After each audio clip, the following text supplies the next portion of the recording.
2 жумадан бeri урматтуу жамаат биз хадисти улантып атабыз. Бул жума анан эмки жумадагын өтөбүз. Ошо менен пайгамбар саллаллаху алейхи хадисин бүтүргөн болобуз иншалла. Биринчи тозоктон куткаруучу 3 амал тууралуу сөз кылдык. Өткөн жумада адам баласын тозокко түшүрүүчү 3 амал жөнүндө сөз кылдык. Бүгүн иншалла пайгамбар саллаллаху алейхи вассалам айткандай аммад даражат бейиште адам баласын даражасын көтөрө турган амалдар. Аллах субханаху ва тааля мусулман баласына көптөгөн жакшылыктарды ыргоологон болду. Аллах субханаху ва тааля өзүнүн пендесин, имандуу пендесин жакшы көрөт. Жакшы көргөндүгү үчүн имандуу пендесине бир топ амалдарды ыргоологон болот. Бир топ амалдарды. Бул амалдарды аткарган учурда мусулман баласы Кудай Таалага жакындайт. Ошон үчүн алымдар бул түр хадистерди чечмелеген учурда айтат, бул айтылган нерселер мин аъзамил курубати илаллах деген сөздү айтышат. Алла Таалага жакындоонун эң чоң улуу амалдары болуп эсептелет деп айтышат. Бул кайсы амалдар экен, урматтуу мусулман бир туугандар? Пайгамбар саллаллаху алейхи вассалам эмне дейт? Улантып, хадисте улантып айтат: "Ва аммад даражату" бейиштеги даражаларды көтөрө турган, Алла Тааланын даргөйүндө адам баласын бийик кылган амалдар кайсылар дегенде фа ифшаус салами биринчиси салам жаю. Алла Таала бизге эмнени буйрук берди? Мусулмандар мусулмандарга жолуккан учурда эмне кылыш керек? Саламдашыш керек. Ошол саламдашууну мусулмандын милдеттеринен бирөөсү бул саламдашууну жайыш керек. Фа ифшаус салам. Экинчиси ва ит'амут таам.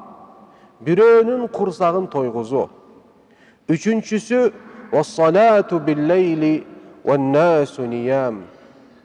Түнкүсүн бардыгы уктап жаткан учурда Кудай Таалага ибадат кылуу.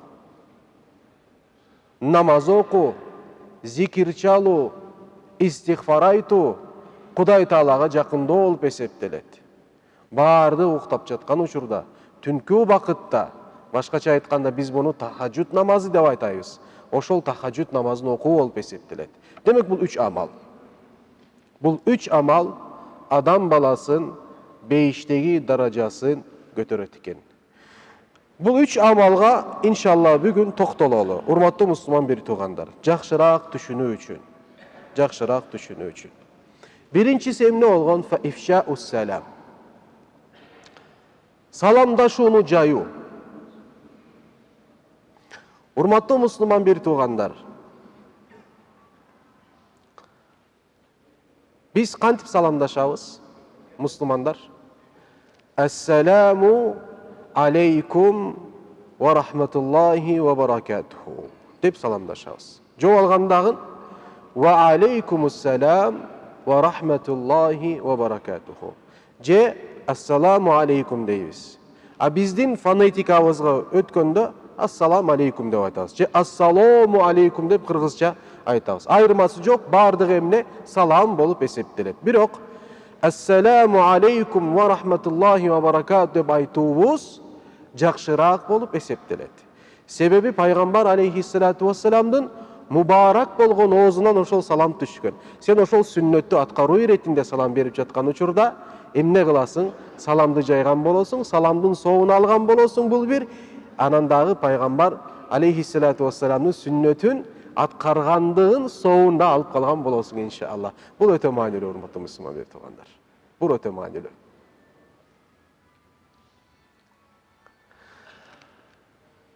Dinimizde salam berүү sünnet bolup eseptelet. Ökümü sünnet. Salam berүү sünnet bolot. Salamga alek alуу, жооп кайтаруу, бирөө ассаламу алейкум десе, ва алейкумуссалам деп айтыш динибизде важип болот. Башкача айтканда, эгерде сага кайсы бир мусулман салам берген болсо, эгерде ал мусулманды тааныбагандыгың үчүн, мисалы, же болбосо ага кандайдыр бир таарынычың бар болгондугу үчүн, мисалы, алик албай койсоң, ага жооп кайтарбай койсоң, шариаттын көзүндө күнөөкөр болосуң, важип деген амалды таштаган болуп эсептелесиң. Көрдүңүздөрбү? Салам берүү сүннөт, бирок жооп кайтарыш важип болот экен, милдет болот экен.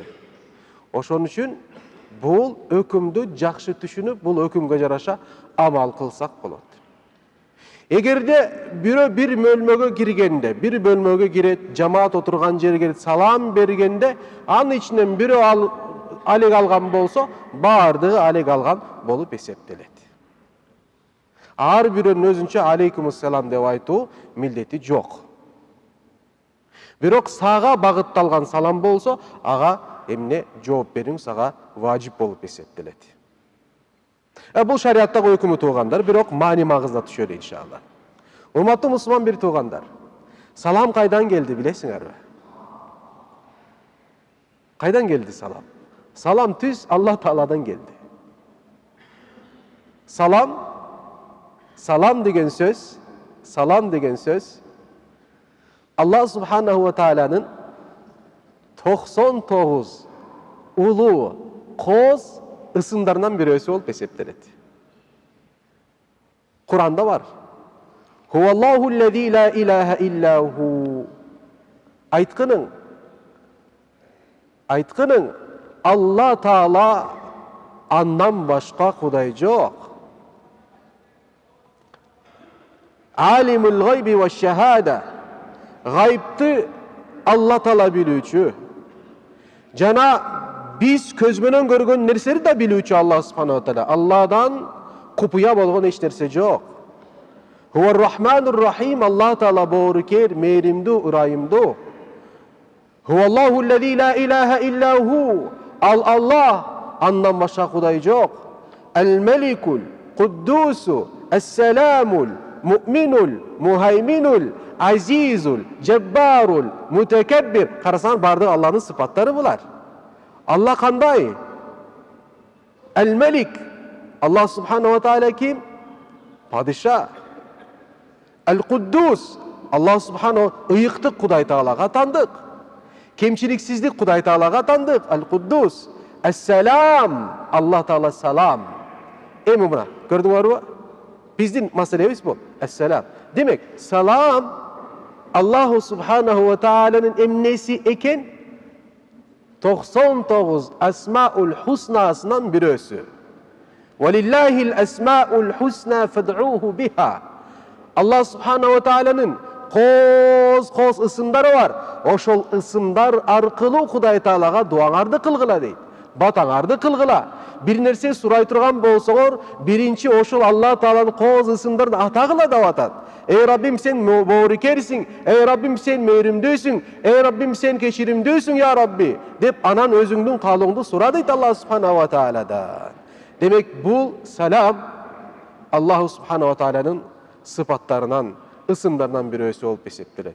Салам деген сөздүн мааниси тынчтык, бейпилдик, бейкуттук. Кыскачасы салам деген сөздүн мааниси бул тынчтык. Аллаху Субханаху ва Таала тынчтыктын башаты болот.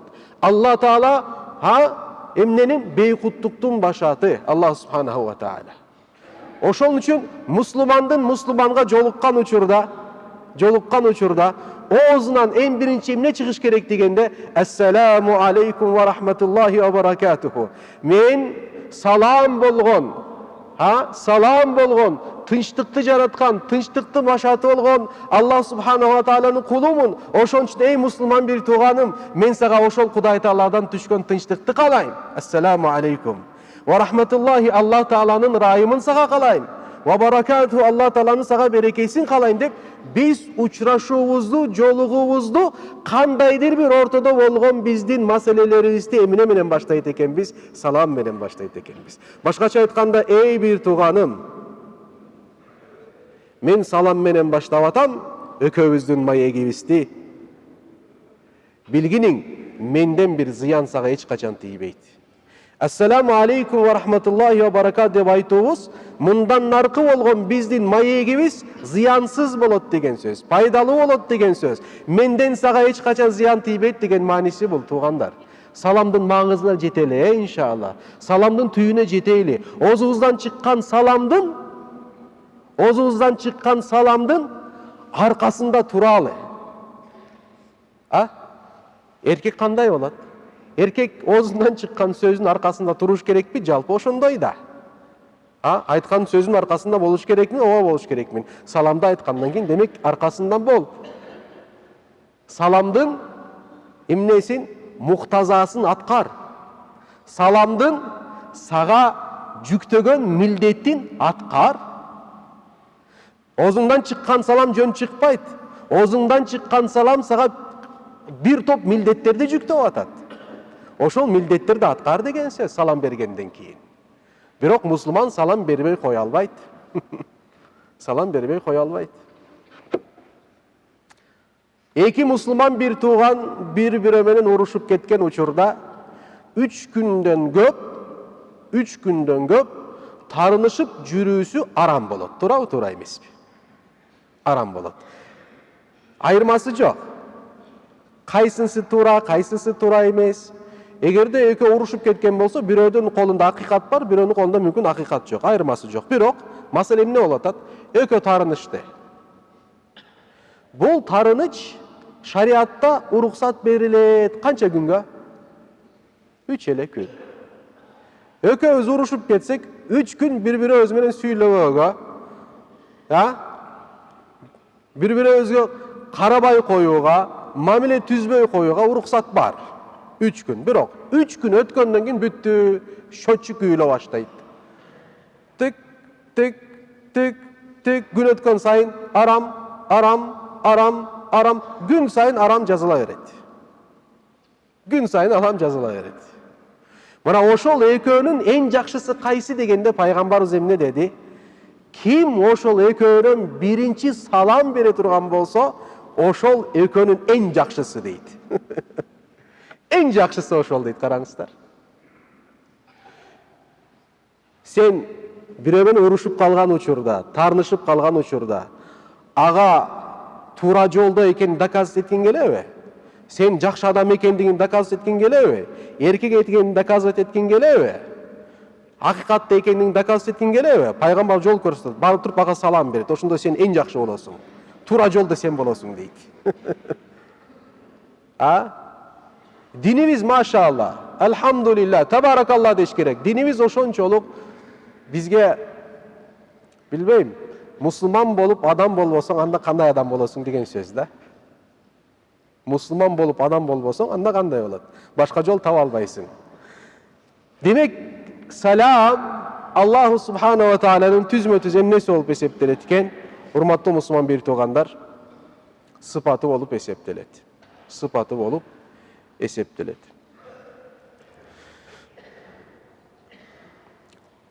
Салам бизге ортобузда махаббат, ортобузда сүйүү, ортобузда сый урмат, ортобузда бири-бирөөгө болгон жакшы мамиленин башаты болуп эсептелет.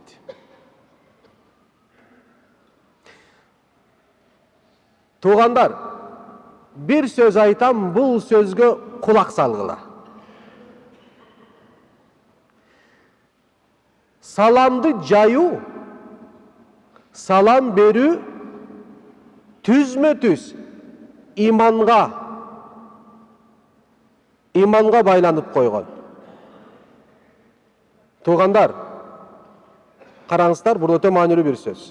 Азыр бир хадисти окуйбуз, хадисти түшүнөсүздөр. Иманга байлап койгон саламды. Башкача айтканда, саламга бир гана жүрөгүндө толук Аллага иманы болгон киши гана маани берет саламга.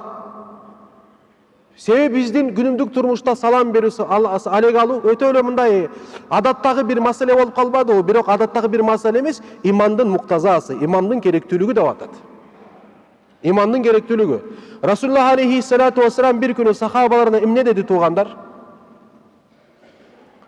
Ла тадхулул джанната хатта ту'мину. Билгиле дейт. Алла Таалага иман келтирмейин силер бейишке кире албайсыңар. Hak. Beyişke kim girer? Bir gana La ilahe illallah Muhammedur Resulullah deyip iman keltirgen insan girer. Andan başkası beyişke girer mi? Paygambardın ümmetine, Peygamber sallallahu aleyhi ve sellem bol dünyaya Peygamber katarı gelip başlagandan keyinkini aytып атам мен. Andan burun Hazreti İsa'ga iman keltirgenler var. La ilahe illallah İsa Resulullah degenler var. Andan burun La ilahe illallah Musa Rasulullah degenler var. Tavhid dinini karmaganlar. Bular beyişke kiret. Peygamber kelgenden keyin деп атам. Akırkı Peygamber Kur'an düşüp başlagandan başlap durup La ilahe illallah Muhammedur Resulullah devegen insan beyişke kirmeydi. Bu Kur'an'ın hükmü. Allah Teala'nın buyruğu. Demek Peygamberim ne dedi?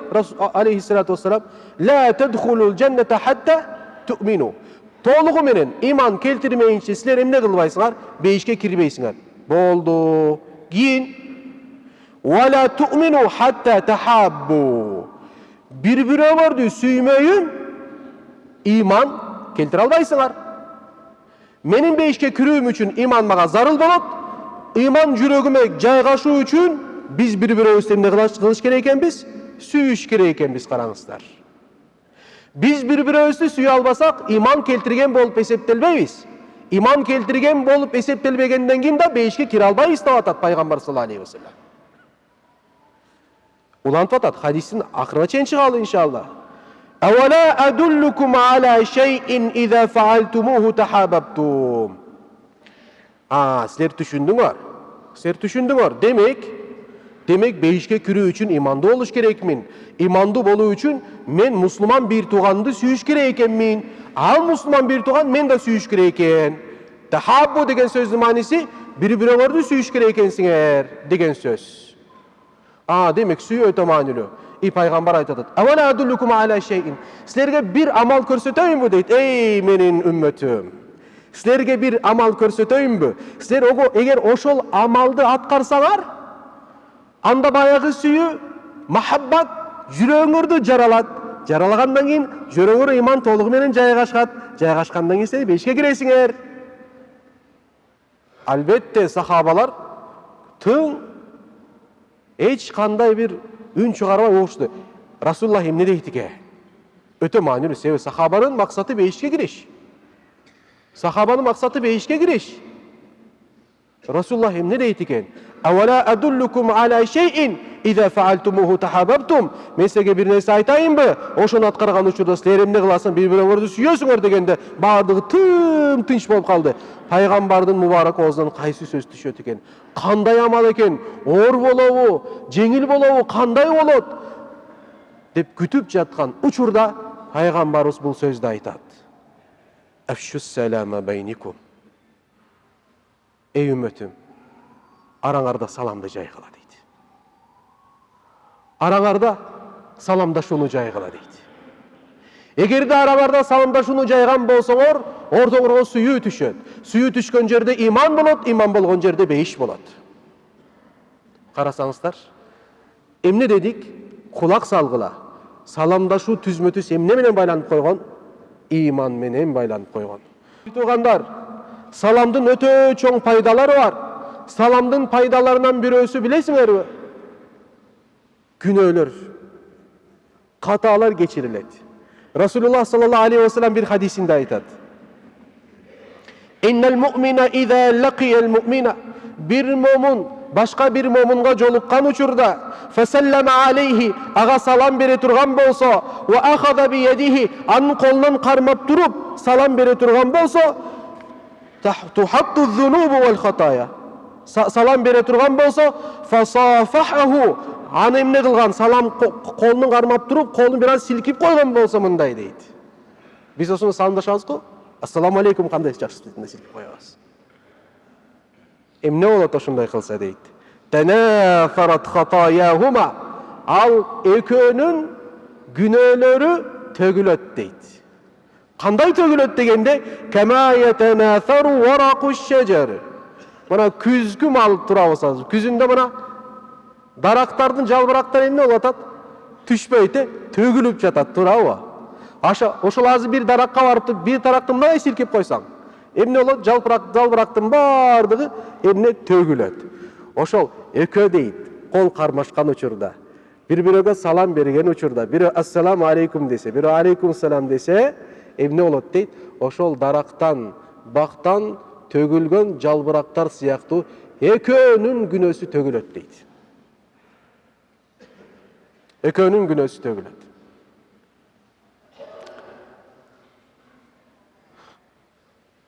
Пайгамбар саллаллаху алейхи ва саллям ошол саламга ошончолук маани берген. Саламдын өтө чоң бир нерсе экендигин, мусулмандын алгачкы эң бийик сапаты экендигин баяндоо иретинде Пайгамбар саллаллаху алейхи ва саллям бир хадисинде накта сараң инсан, сарам бербеген инсан деген бир сөзүн айтат, туугандар. Чыныгы сараң ким? Хадисте караңыздар. Ажазун наси мен ажаза фи дуаи. Инсандардын эң алсызы алакан жайып, кол көтөрүп, Кудай Таалага дуа кылуудан алсыз калган инсан, инсандын эң алсызы дейт пайгамбарыбыз. Ва абхалун наси, инсандардын эң сараңы, эң жадный, жмот ким? Мен бахила биссалами. Бирөөгө бир саламын дагы арзыбаган инсан дейт, салам бербеген инсан дейт.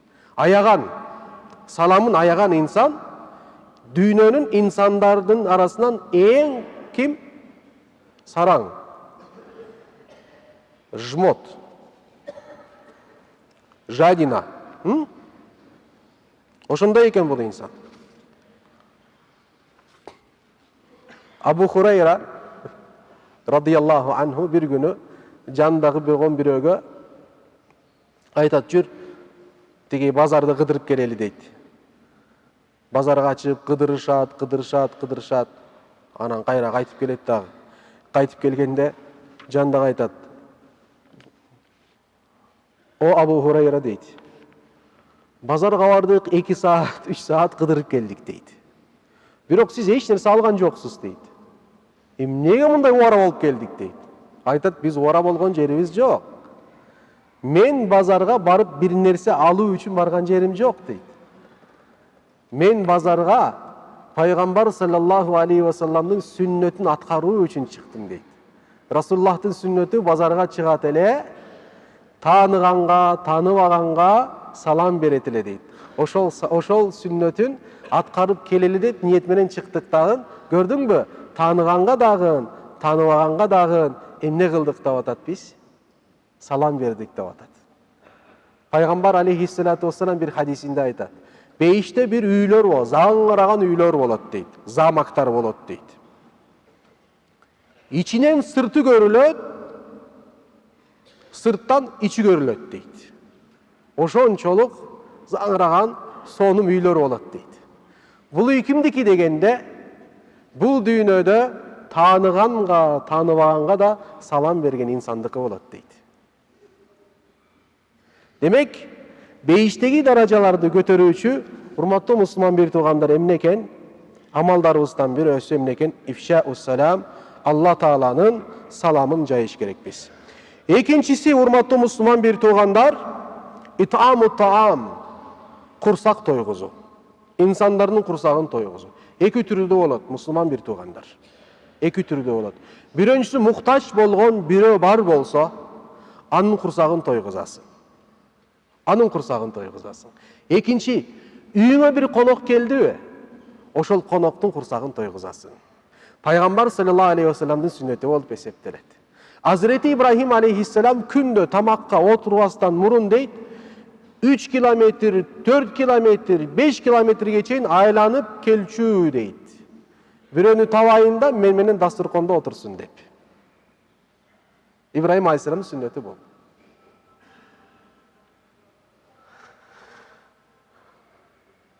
Kırgız'da öte sonun bir adat var. Bu adatты hiç kaçan taştabaylı.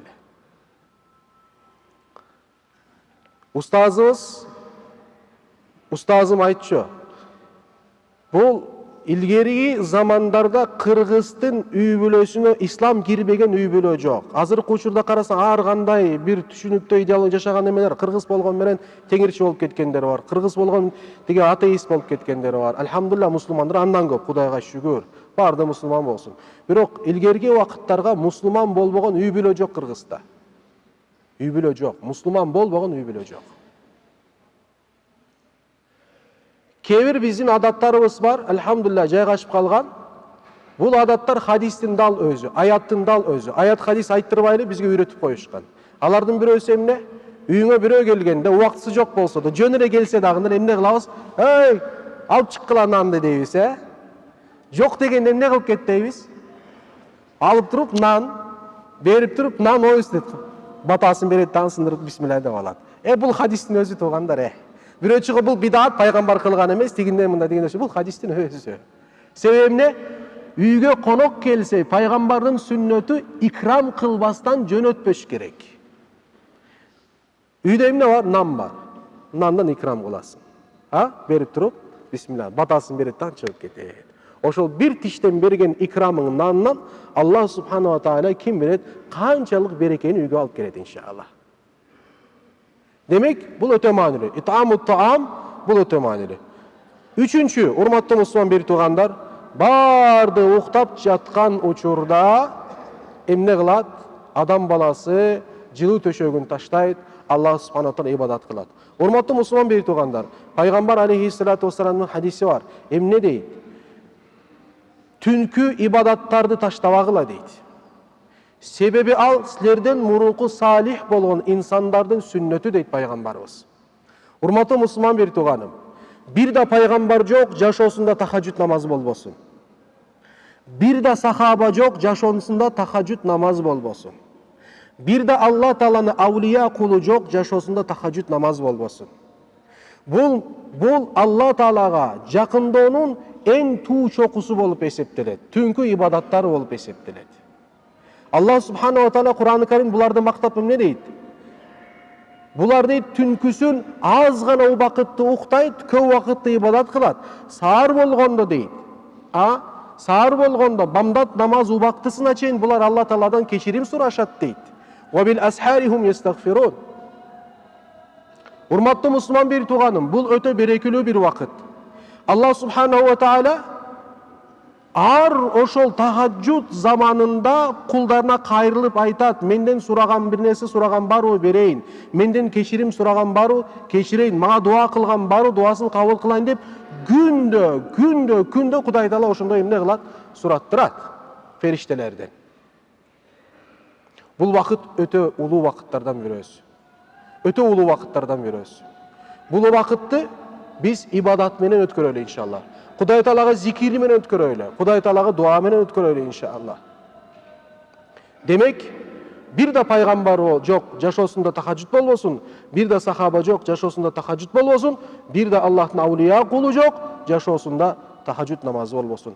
Бул тахажжуд намаздын пайдасын алган инсандар, улуу имамдар, аалымдар бир сөз айтышат. Ибадат кылбасын, эч нерсе кылбасын дейт туугандар.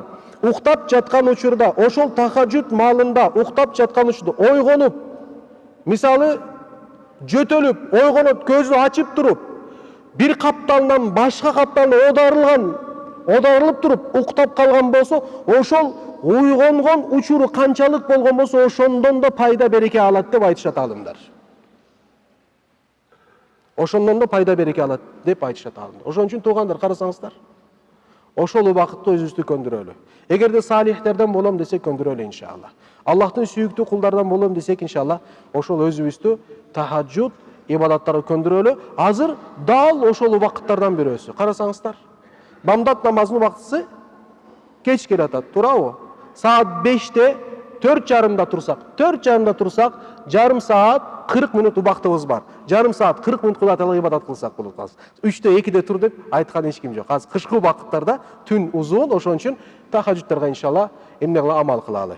سبحان ربك رب العزة عما يصفون وسلام على المرسلين والحمد لله رب العالمين برحمتك يا أرحم الراحمين.